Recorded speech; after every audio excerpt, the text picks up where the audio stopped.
let's talk about the Denver boot from Xeroshoes. Now these are one of their winter boots, and their stack height comes in at just 7 millimeters, and that's assuming you remove the removable insole, which personally I always do with Xeroshoes. So part of that is the lugs, they're 3.2 millimeters, the rest of the sole comes in at 3.8, which leaves these again at 7, so they're nice, thin, and flexible. I was actually surprised how good of ground feel I got with these, especially compared to some other minimalist boots that I've used. Now 7 millimeters is still 7 millimeters, so the ground feel isn't perfect. However, for a winter boot, it still feels pretty good to me. Now you'll notice the lugs on the bottom, they're in that chevron style that they have in a lot of their Xeroshoes, but the spacing is such that if it's this perfect mixture of melting snow and mud and sludge, it actually fills up all the gaps in here, and then it still is fairly slippery. Now that's only in that really weird in-between winter spring stage, or if your snow melts off regularly. But I just want to make you aware that these still, despite having the lugs, do get a little slippery from time to time if conditions are just wrong. That being said, for regular hiking or with heavy snow or rock or gravel, these grip pretty well. I'm happy with how they do grip.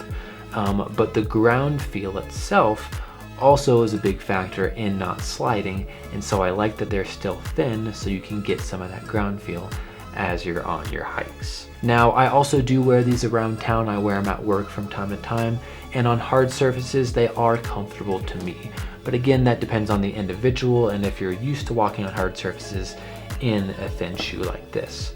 If you are new to it, you can always leave that, I believe it's a 2 millimeter insole in here to give you a little bit of that extra padding when you're on artificial surfaces, and then you can always pull them out once you get onto natural surfaces.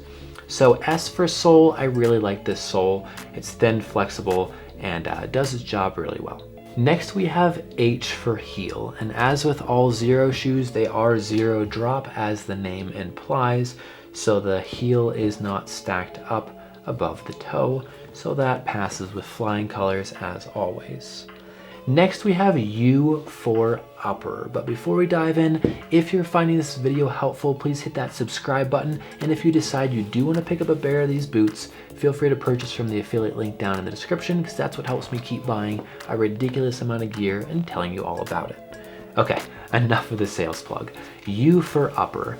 I really like the lining in this. As you can see, it's incredibly warm.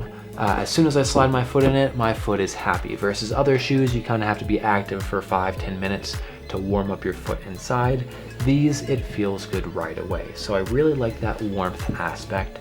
I also like that it's fairly flexible for the upper of a boot. Now it does limit your ankle range of motion because again, it's a boot, that's what it does. But it's not as extreme as in some other boots like the Excursion Fusion, which I talk about up here. So it still does provide a pretty good range of motion. I'd call it 90-95% range of motion in my ankle. I much prefer wearing regular shoes so I have full range of motion, but when I do want or need a boot, these are really good because they do still provide that. Now, while these are weather resistant and they're touted as a winter boot, one thing to notice is that the tongue is open all the way down versus some boots, it's sewn part way up to keep some of the snow from getting in. Now, once you're laced up and tightened up, it's not like a lot of snow is falling in there, but I just want you to be aware that there is some exposure there. But if you're wearing a winter boot, you're probably wearing wool winter socks, and so that's going to keep you pretty protected from the moisture regardless, but that is something to be aware of. Now, as with most of the Xeroshoes, you'll see they do have the Huaracha inspired strap here to help get a little bit better fit around your midfoot.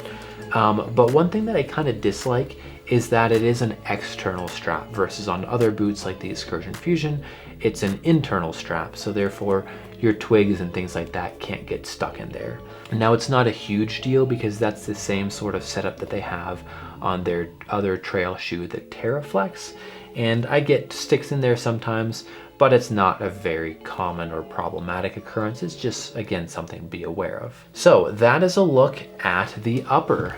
Lastly, we have T for toe box, and I really like the toe box on this boot. It provides plenty of space. It's even more roomy than the Zero Prio if you've tried those at all. And that's really important because when you're wearing a winter boot, you're likely wearing a winter sock as well. And so you need that extra room for that extra padding that's going into here. So even with thick smart wool hiking socks, I still feel like I have plenty of room in this toe box, and that is a huge deal for me because I don't want my toes to be scrunched, especially when they're cold. I want to be able to move them to keep them warm. So I'm a big fan of the toe box of the Denver boot. So bottom line, I really like these shoes. I like them for hiking as long as the conditions aren't too slippery. I like them for around town as long as you're used to standing on hard surfaces in a minimalist shoe, which if you're watching this video, that's probably something you're wanting to do. All in all, it's a great boot. I like them a lot, and I'm not just saying that because I'm an affiliate. I'm only an affiliate because I like Xero's products, at least most of them. You'll see other boots, not so much. But as far as the Denver goes, definitely a good minimalist boot for everyday and for adventuring.